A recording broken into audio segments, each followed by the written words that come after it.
El disciplinado no cuestiona la orden. El disciplinado tiene la convicción de que Dios sabe lo que hace. Para ese soldado disciplinado prima el interés general que el particular.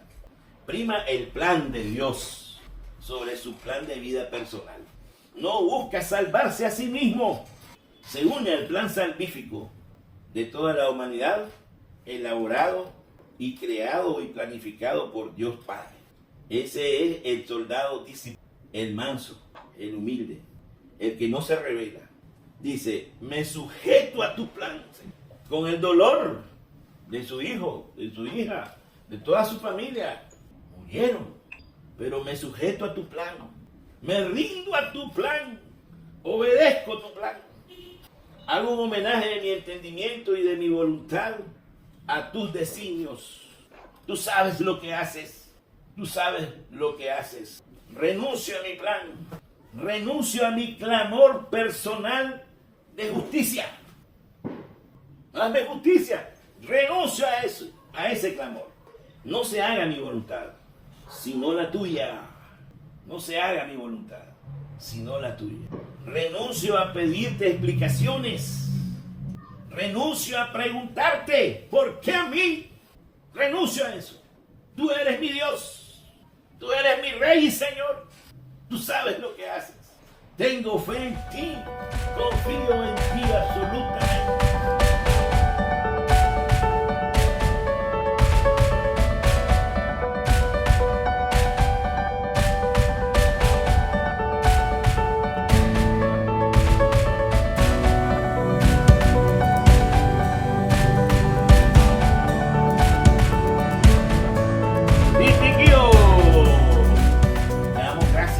A Dios por su misericordia para con nuestra familia, para con nuestro hogar, para con nuestra descendencia. ¿Qué es lo que le pedimos? Que toda nuestra descendencia logre encontrar el camino angosto para llegar hasta donde Él. El camino donde se renuncia a muchas cosas del mundo, porque hay que renunciarlas.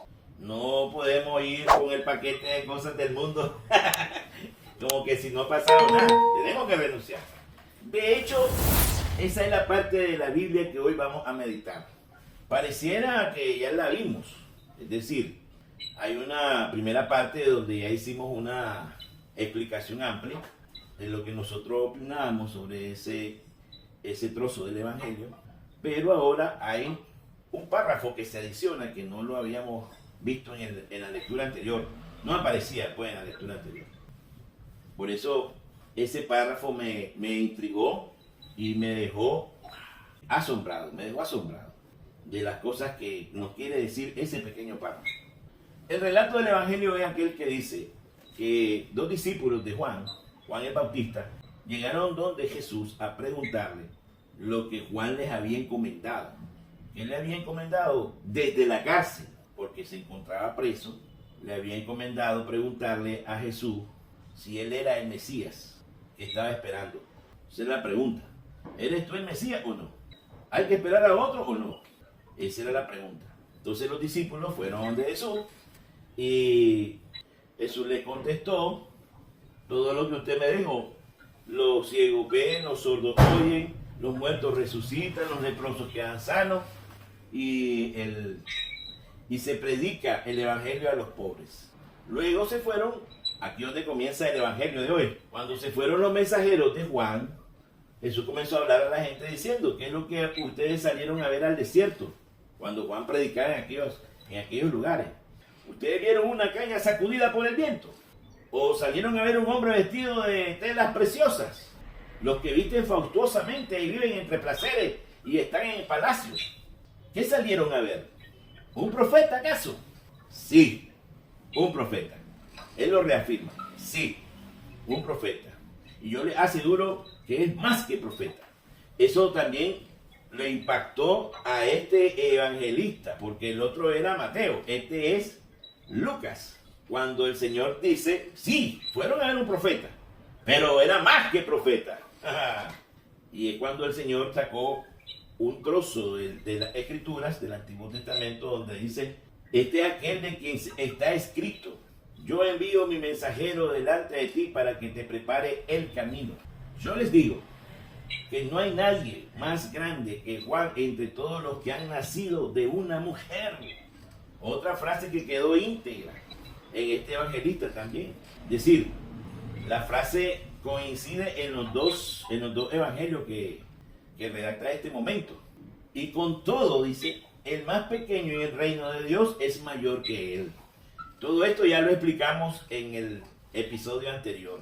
¿Ves? Todo esto ya lo explicamos. Habíamos dicho de qué se trataba la grandeza de los que estaban en el reino de los cielos. Y que a pesar de que Juan es el más grande de todos nosotros, allá en el reino de los cielos, los que están eran mucho más grandes que Juan. ¿Por qué? Entre los nacidos de mujer, él es el más grande. Pero los que nacen del Espíritu son más grandes que Juan, en modo nacido de mujer. Claro que cuando Juan ya nace en espíritu, por favor, eso va a ser una vez gigantesca. Pero hasta ahí habíamos explicado.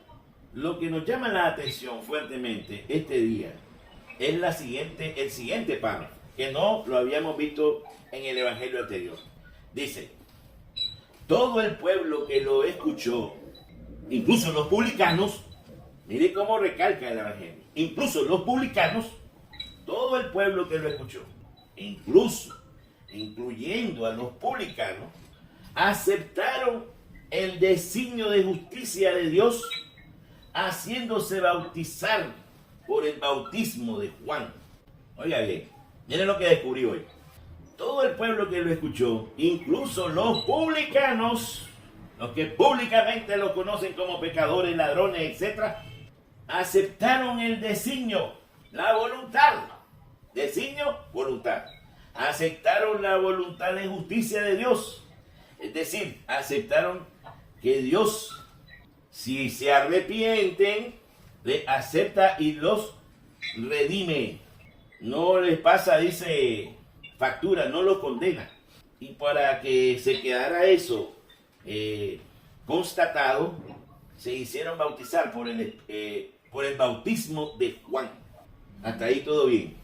Pero continúa diciendo en el mismo párrafo, los fariseos y los escribas no aceptaron ese bautismo y frustraron en su propio daño el plan de Dios. Mire qué clase de párrafo el que nos pusieron aquí. Mire lo que ocurre aquí.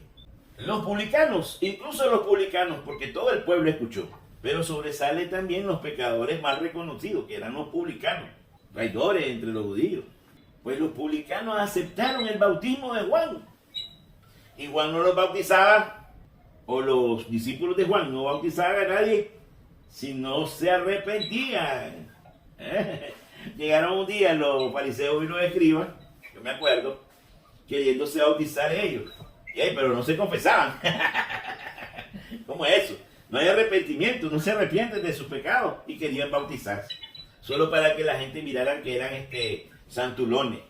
No, le dice Juan Bautista, raza de víbora. Juan Bautista le dijo primero raza de víbora.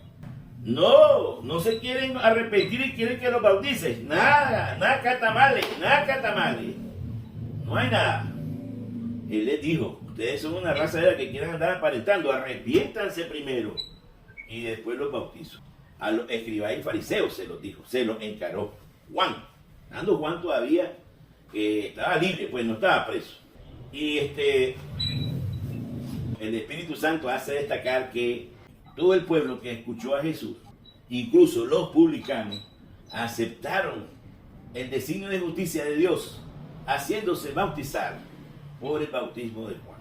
Pero los fariseos y los escribas no aceptaron ese bautismo y frustraron en su propio daño el plan de Dios. ¿Cuál era el plan de Dios? Salvar a todo el mundo. ¡Claro! ¡Claro que sí! El plan magistral es salvar a todo el mundo. Incluso en la primera lectura, el Señor, alégrate, tú la estéril que no dabas a luz, ensancha el espacio de tu tienda, despliega sin miedo las lonas, porque tu estirpe heredará las naciones. Le está diciendo a la estéril. Era la promesa que le había dicho el padre Abraham. No temas, porque no tendrás que avergonzarte. No te sonrojes, porque pues ya no te afrentarán, ya no te avergonzarán. Olvidarás las vergüenzas de tus años jóvenes. No volverás a recordar el deshonor de tu viudez. Es decir, el profeta, en este caso el profeta Isaías, de alguna manera está reflejando la vida pasada del pecador, y sin embargo el Señor le manda a decir a los pecadores, todos nosotros, que nos alegremos porque hay una gran noticia, el plan de salvación. Alégrense, que Dios tiene misericordia de todos ustedes.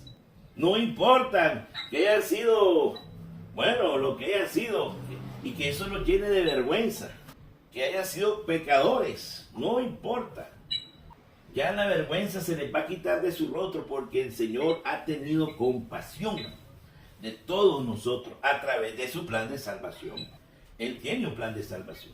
Y nosotros ya sabemos cuál es ese plan, ¿no? Le había solicitado a su Hijo unigénito que se inmolara en la cruz del Calvario, y el Hijo unigénito, obedeciendo como un soldado a su Padre, no solamente era una obediencia militar, sino que era una obediencia por amor a su Padre, porque amaba a su Padre, y por enorgullecer a su Padre, que es un hijo obediente, él acepta esa encomienda, cumplir el plan salvífico de la redención de toda la humanidad.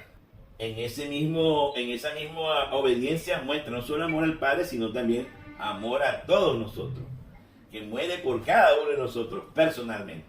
Da la vida y la sangre por cada uno de nosotros, con nombre y apellido. Pues ese era el plan de salvación. Ese era el plan de salvación. Y sin embargo, los fariseos y los escribas rechazan el plan. Cabezas de chorrito lo rechazaron. Y dice aquí la Escritura, miren lo que dice: no aceptaron ese bautismo y frustraron en su propio daño el plan de Dios. Se tiraron una bala en el pie, pues. Dispararon y se pegaron en el pie. Hay gente que toma esas decisiones así, en vez de agradecerle a Dios el plan de salvación, en vez de aceptar el plan de salvación como lo hicieron los publicanos, los pecadores que estaban de fama mundial ahí. ¿Ah? Estos aceptaron tranquilamente el plan, se arrepintieron. Ya ves Zaqueo cómo repartió 4 veces más a los que le había hecho daño, y la mitad de sus bienes la repartió a los pobres. Ya ves Zaqueo, pues ahí está Zaqueo. Pero los escribas y los fariseos no aceptaron el plan de salvación, frustraron ese plan de Dios en su propio daño, para su propio daño. La gran pregunta es, ¿por qué no aceptaron el plan de Dios? ¿Por qué no aceptaron el plan de Dios como lo aceptaron los publicanos? ¿Qué se lo impidió? ¿Qué les impidió a ellos no ser como los publicanos, que se arrepintieron y aceptaron el plan de Dios? ¿Saben qué les pasó? Les faltó mansedumbre. A los escribas y los fariseos les faltó mansedumbre. Vamos a ver cómo lo explicamos. Claro, es difícil ver,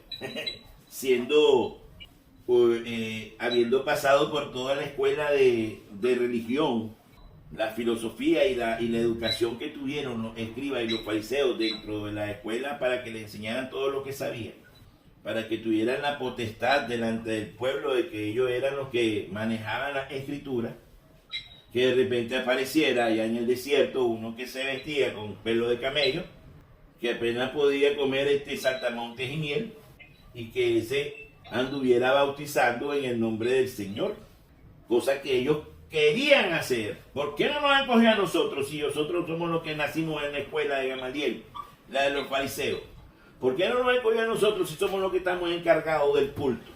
Los escribas y los fariseos estaban indignados porque el Señor había escogido a los de la banca, como estamos en el fútbol. Escogía a los que estaban en banca. Algo así pasó con Portugal. El equipo de Portugal está el más famoso de todos los jugadores de Portugal, se llama Cristiano Ronaldo. Y por unos rifirrafa que se dio con el técnico que lo anda manejando a ellos en el mundial, vino el técnico y lo dejó sentado en banca y escogió a otros de los que estaban en banca. Y aquel quedó empurrado ahí sentado en banca, cuando es famosísimo. O sea que todo el mundo se quedó asustado cuando salió a jugar uno de la banca y dejaron sentado a Cristiano Ronaldo. ¡Pah! Ronaldo estaba trompudo en la banca sentado. ¿Y qué pasó? El de la banca metió 3 goles. Solo él ese día, ¡bum, bum, bum! Dejó asustado a todo el mundo. Metieron hasta 6 goles, creo, ese día los portugueses en ese partido. 3, el que sustituyó a Ronaldo en la banca. Imagínense. Ahí se quedó el trompudo, malcriado, maleducado. Se le había puesto al técnico. No, yo quería ir, pero... Y ahí quería sustituir al técnico por último. El técnico de una orden uno tiene que obedecer. Sí, en el fútbol. Ah, no me obedece, va para la banca. Aunque sea la divina garza. Y lo mandó a la banca. Pues algo así ocurre con los fariseos y los escribas. El Señor lo mandó a la banca y en vez de cogerlo a ellos para que anduvieran bautizando, ocupó a Juan el Bautista de la banca. Ni siquiera había ido a la escuela de Gamaliel. Ni menos Jesucristo. Ni Jesús. Ni Juan el Bautista en la escuela de Gamaliel, en la escuela de los fariseos. Nada. Uno andaba en el desierto y el otro era el carpintero. ¿Cuál es el susto de esa gente que Jesucristo habla cosas tan sabias de las escrituras que ni ellos se lo creen? ¿De dónde sale tanta sabiduría de este chavalo? Pues si su papá y su mamá es lo que están ahí, ¿no? En Nazaret. Papá es el carpintero. No creo que el carpintero sepa tanto de teología o de religión, de Biblia. No creo. Sin embargo, Juan es escogido como profeta y bautizador. El bautizador, imagínense, el que allana el camino del Señor. Y Jesucristo pues haciendo allí todos los milagros que ellos están viendo. Sin embargo, no aceptaron ni a Juan ni a Jesucristo. ¿Por qué? Porque les faltó mansedumbre. Si no hay mansedumbre, existe la incapacidad de aceptar que Dios haya decidido lo que haya decidido. Decidió escoger a otros personajes en la Biblia. Bendito sea Dios, dice uno. No. ¿Por qué no escogió a los que están dentro del clero, dentro de la iglesia? Escogió a los que están afuera. Bueno, el Señor sabrá. ¿Por qué los escoge? Él tiene un plan. Nadie mejor que Él sabe cuál es el plan, porque Él conoce todo, ¿no? Entonces lo que nos toca a nosotros es simplemente acatar inmediatamente, sin preguntas, sin estar haciendo lo que hacía Ronaldo en la banca. Estaba empurrado. Sin estar haciendo buche, sin indignarse. A esos fariseos y a esos escribas les faltó docilidad, ser sumisos, ser obedientes, ser disciplinados. Cuando uno es disciplinado, mira que está Juan Bautista bautizando, que no me cogieron a mí, me dejaron en la banca. Disciplinado, no sé, tranquilo, sumiso, aceptando la voluntad del Señor. Sin hacer muecas, sin estar empurrado como los chavalitos malcriados que se ponen a pegar pataditas ahí, a hacer relinche. ¿Has visto a los niños cuando no les dan un capricho? Se ponen ahí todos a hacer alboroto, se ponen rebeldes. Pues esa rebeldía demostraron los fariseos y los escribas. ¿Qué le costaba irse a meter al agua? ¿Ah? ¿Qué le costaba que le bautizaran? Refrescarse ese calor que había en ese tiempo. No. Su rebeldía consiste en que ellos quieren hacer las cosas que ellos piensan. Su rebeldía consiste en querer imponer el plan personal sobre el plan de Dios. Eso es lo que pasa. La rebeldía consiste en que yo pienso de esta manera y tiene que ser así, como yo pienso. No, es que yo quiero que sea como yo digo, no como Dios piensa. Y parece fácil decirlo. Parece fácil, pero ya le voy a poner un ejemplo. Se murió una criatura a los 15 años, en la flor de su juventud. Era una linda persona, una persona que todo el barrio quería. Todo el barrio, por la sencillez, por la humildad. Además, era una criatura muy bonita, era una chelita bonita. Todo el mundo quedó compungido porque el Señor se la llevó. Todo el mundo se acercó a estar los 9 días, a orar por ella, para que tuviera un buen tránsito hacia el cielo. Todo el mundo sabía que iba al cielo. porque hasta dentro de la iglesia eran bien atentas, bien serviciales. Incluso estaba dentro de la liturgia, en el coro, en los monaguillos. Una niña ya santa, digo yo, ya es una santa. Sin embargo, en el plan de su papá tenía otras consideraciones y vive triste y vive adolorido, porque ese no era el plan que él tenía y no puede aceptar que su hija de 15 años se la haya llevado el Señor. Él la quería tener todavía en la tierra. Él quería hacer su plan sobre el plan de Dios. O sea, cuando se muere un hijo, cuando muere una persona muy querida de uno, a veces uno le reclama a Dios y le comienza a hacer preguntas. ¿Por qué a mí? ¿Por qué me hiciste eso si yo he sido obediente? He ido a misa todos los días, he ido al Santísimo, he rezado el rosario muchas veces. ¿Por qué me has hecho esto? ¿Por qué me haces pasar por esta grave prueba? ¿Por qué te llevaste a mi hija? ¿Por qué te llevaste a mi hijo? ¿Por qué te llevaste a mi madre? ¿Por qué te llevaste a mi amigo? Porque todos los por qué. ¿Por qué les cayó ese cerro a toda esa familia? ¿Por qué el coronavirus se llevó a esa persona que era tan buena? ¿Por qué? ¿Por qué? ¿Por qué? Es un acto de rebeldía el por qué. Estás reclamando el plan de Dios. Estás haciéndolo querer ver como que si había otro plan mejor, el tuyo. Pues yo le decía que cuando aparecen esas pruebas dentro de la familia, que hay una catástrofe, el deceso de un familiar muy querido, a veces la gente pide explicaciones al Señor, le reclama. ¿Por qué te lo llevaste, Señor? Un accidente de tránsito, inesperado, en la flor de su juventud. Es duro, a cualquiera lo golpea, a cualquiera de nosotros. La consternación y el trauma es de impacto, es un shock, ¡pum! Pero un soldado disciplinado, obediente, con docilidad y mansedumbre, tiene que llegar a la convicción de que Dios sabe lo que hace y proclamar, como lo dijo Job, bendito sea Dios. Dios me lo dio, Dios me lo quitó, bendito sea Dios. Es duro, Olivas, es durísimo esta prueba. Yo he visto gente que se le ha ido toda la familia. Un amigo que tenía en Guatemala, que era el conserje ahí en el edificio donde yo trabajaba, me dijo, mire, se dio cuenta del cerro que tuvo un deslave y que murieron mucha gente en el deslave, se llevó varias casas. Sí, me di cuenta, le digo yo, de la noticia, lo siento mucho por todos estos señores. Yo hablando en forma así, general. Pues una de esas casas era mi casa y toda mi familia quedó aterrada ahí. Todos murieron. 9 personas. 9 personas. Su papá, su mamá, sus hermanos. Es duro. Aguantar ese golpe es como un golpe al gancho al hígado. ¡Bum! Queda uno y todavía le meten un uppercut. Un golpe doble. Pero uno cuando es disciplinado tiene que decir, bendito sea Dios. Y arrojarse humildemente, sumisamente a los pies de Dios. No se arroja sumisamente, viene la rebeldía. Claro, el diablo está atizando. ¿Cómo es posible que te hayan quitado a tu familia? Reclamale. Que no es un Dios bueno, decirle que no es un Dios misericordioso, reclamale. De nada sirvió todo el esfuerzo por todo el sacrificio que se hizo para poderla salvar. Reclamale. El diablo está atizando en el momento más débil de la persona, en el momento en que está sintiendo ese gran dolor. No es fácil pasar por ahí. Es como el dolor que sentía Jesucristo cuando estaba tomando la decisión. Si es posible, pasa de mí este cáliz. Tomar ese cáliz no es fácil, menos para la Virgen. Ver a su hijo muerto, bajarlo de la cruz.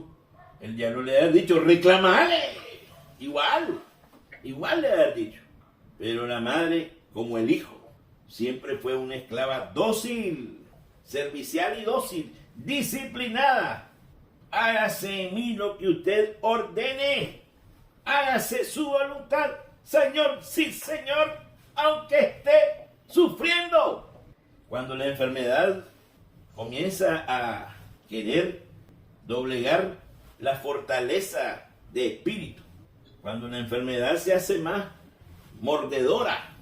He visto a gente con cáncer, pasan meses con el cáncer comiéndoselo. Y el diablo llega inmediatamente a decirle, reclamare. Y esa gente disciplinada, esa gente sumisa a la voluntad de Dios, solo se tira a los pies del Señor Jesús y le dice, tú eres mi Dios y mi Rey. Bendito sea tu santo nombre. Lo gritan porque le está doliendo, pero lo dice porque son soldados disciplinados. Así tenemos que aprender a ser nosotros, tener fortaleza de espíritu. Porque cuando queremos sustituir el plan de Dios por el nuestro, el plan nuestro es, si nosotros pudiéramos hacerlo, ya no hubiéramos sacado la lotería. Hace rato. El plan de nosotros es sacarnos la lotería, andar paseando en Italia, andar haciendo un tour y todo. Ahí estuviéramos en Qatar. Ahí estuviéramos haciendo bulla. Sí, no, es un plan personal, un plan egoísta, un plan que no piensa en todo el mundo. Es un plan que solo es para nuestra satisfacción y placer. El Señor no, el Señor está pensando en un plan mundial, históricamente. En un plan que vaya a salvar a toda la humanidad de toda la historia del mundo a través de la sangre redentora de su Hijo y todas las sangres redentoras que se asocian a esa sangre, la de los mártires, la de los profetas, la de sus discípulos, la de sus seguidores, la de ese montón de ejército de viejitos que pelea con la enfermedad y la vejez y disciplinadamente dicen, hágase tu voluntad. Bendito sea mi Dios. Siguen luchando en la oración contra el demonio que quiere decirle, cuestiónenlo, reclámenle, que por qué no le ha hecho el milagro como a los leprosos, reclámenle. Bendito sea Dios. El soldado no reclama, obedece.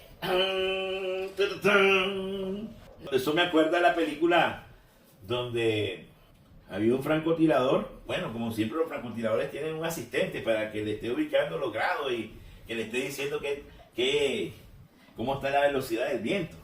Hay tanto de humedad, tanto de velocidad del viento, que no sé cuánto, le está diciendo el otro. Y el otro está apuntando. Y de repente viene una bandada que los localiza y comienzan a dispararle. Entonces ellos llaman inmediatamente a la base. Mayday, Mayday.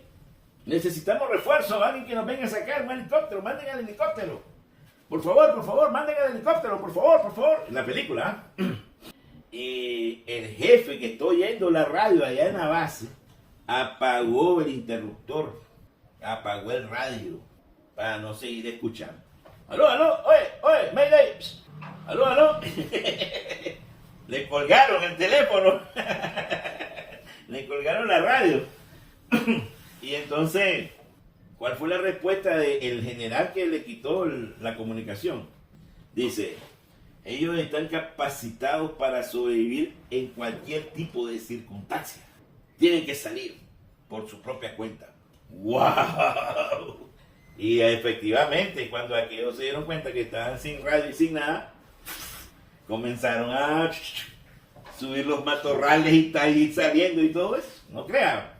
Salió, uno de ellos salió, el otro quedó bajo las balas de un helicóptero, pero el otro salió. Francotirador se llama la película, ahora que me acuerdo. Buena. Pues así pasa aquí. A veces el Señor se queda callado, no va a decir su plan.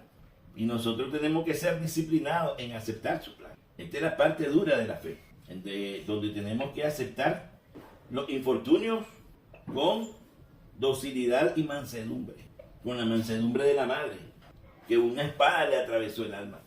Solo ver bajar a su hijo muerto, tenerlo entre sus brazos, cualquiera reclama ahí. Cualquiera habría dicho, pero si este chaval no le hizo mal a nadie, solo era decir cosas buenas para todo el mundo. A un montón sanó, a un montón le dio la vista, a los sordos lo hizo. ¿Qué no hizo de bueno? Pasó por aquí haciendo el bien. ¿Por qué? No dijo eso la Virgen. La madre se quedó como un soldado disciplinado, aguantando ese traspaso de la espada en su corazón. El disciplinado no cuestiona la orden. El disciplinado tiene la convicción de que Dios sabe lo que hace. Para ese soldado disciplinado prima el interés general que el particular.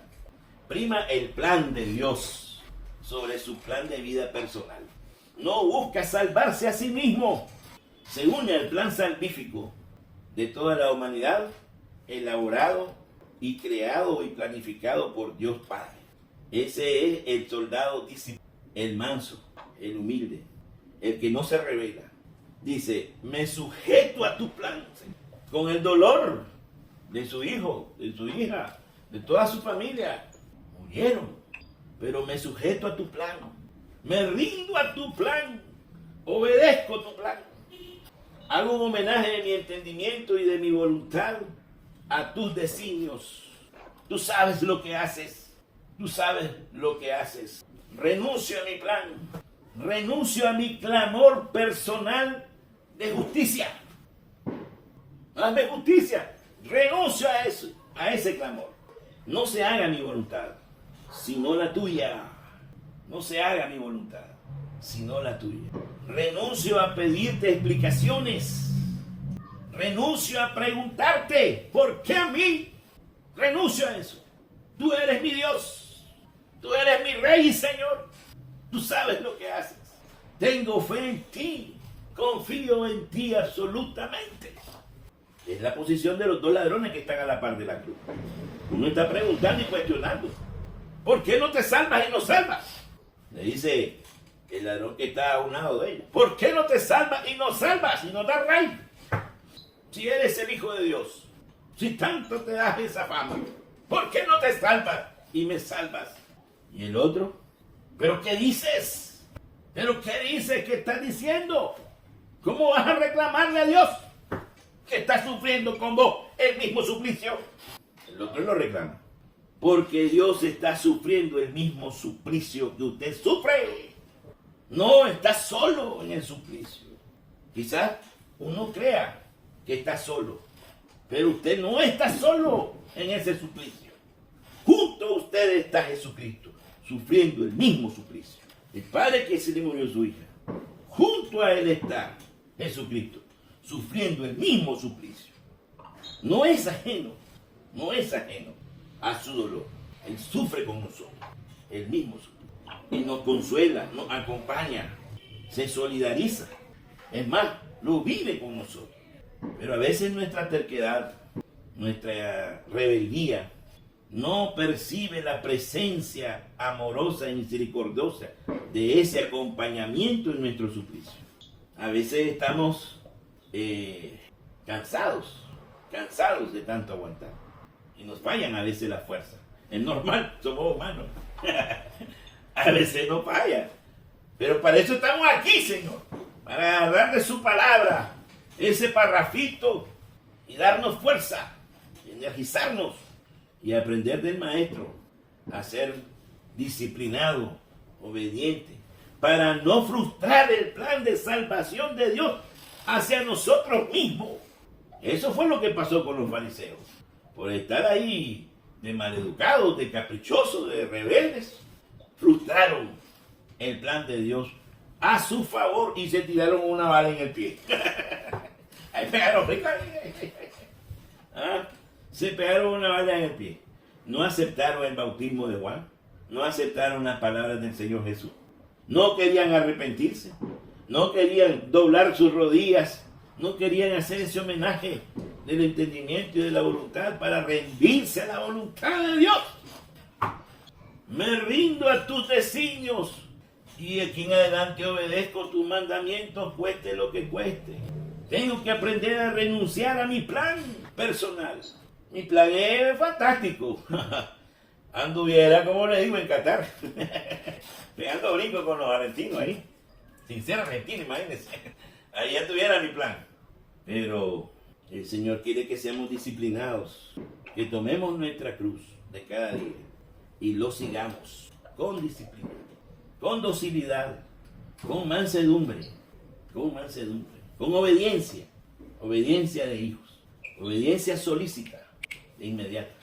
Esto es lo que la palabra de hoy quiere decirnos con ese parrafito, donde destaca que aceptó el cambio de su vida el publicano que era más famoso como pecador que los escribas y fariseos que andaban todos bien vestiditos, de blanquito, bien con su crucifijo, con su rosario, me imagino. Los rosarios de aquellos tiempos, pues. Y no aceptaron el plan porque no los escogieron a ellos. Se pusieron de rebeldes, como el Ronaldo aquí en el equipo de Portugal, que se le estaba criticando las decisiones que tomaba el técnico. Y el técnico lo mandó a la banca. Y a veces a nosotros nos mandan a la banca para que seamos humildes, para que seamos dóciles. Porque de nada sirve hacer nuestro plan. Mire lo que le pasó a David. En vez de hacer el plan de Dios, él quiso hacer su plan. Y en vez de hacer un pájaro, le salió un sapo. ¿Por qué? Porque para que su plan humano diera resultado, mandó a la primera fila de combate a uno de sus mejores soldados, su general, Alitita. Tuvo que asesinar a uno de sus mejores soldados. No directamente, indirectamente. Lo mandó como carne de cañón para que quedara él, para que quedara la mujer con la que había cometido adulterio y que quedó embarazada, para que no lo ajusticiaran a los dos según las leyes de Israel. Entonces mandó que se quedara viuda para casarse ahora con la viuda. No, pues si el plan estaba, pues humanamente estaba más o menos, porque así son los planes humanos, parecen buenos, parecen mejores que los que Dios propone. ¿Ah? No cometan adulterio. Ah, no, el Señor, venga para acá, muchachito. ¡Pum! La panzonía. Y ahora, nos van a descubrir. Mandó a que lo pusieran en primera fila a uno de sus mejores y más fieles soldados. Y ya vio, pues. Lo bonito de esa historia, que es nefasta, pues, en su primera parte es nefasta. La desobediencia, la indisciplina del rey, hasta cometer ese tipo de acciones criminales. Nefasta. Pero ¿qué es lo bonito de esa historia? Que David, cuando le vino el cobro, el hijo que quedó, con el que quedó embarazada, se le murió. Ese hijo murió. No sé si a los años, pero murió joven. David lo lloró con un dolor amargo. Y ahí fue donde hizo el Salmo 50. Piedad de mí, Señor, en tu bondad, por tu gran corazón, borra mi falta. Que mi pecado yo muy bien lo conozco. Contra ti solo he pecado. ¿Qué es lo bonito de la historia? Que igual que David, todos somos como él. Todos hemos caído en esa rebeldía. Todos hemos caído, como David, creyendo que nuestro plan es superior al de Dios.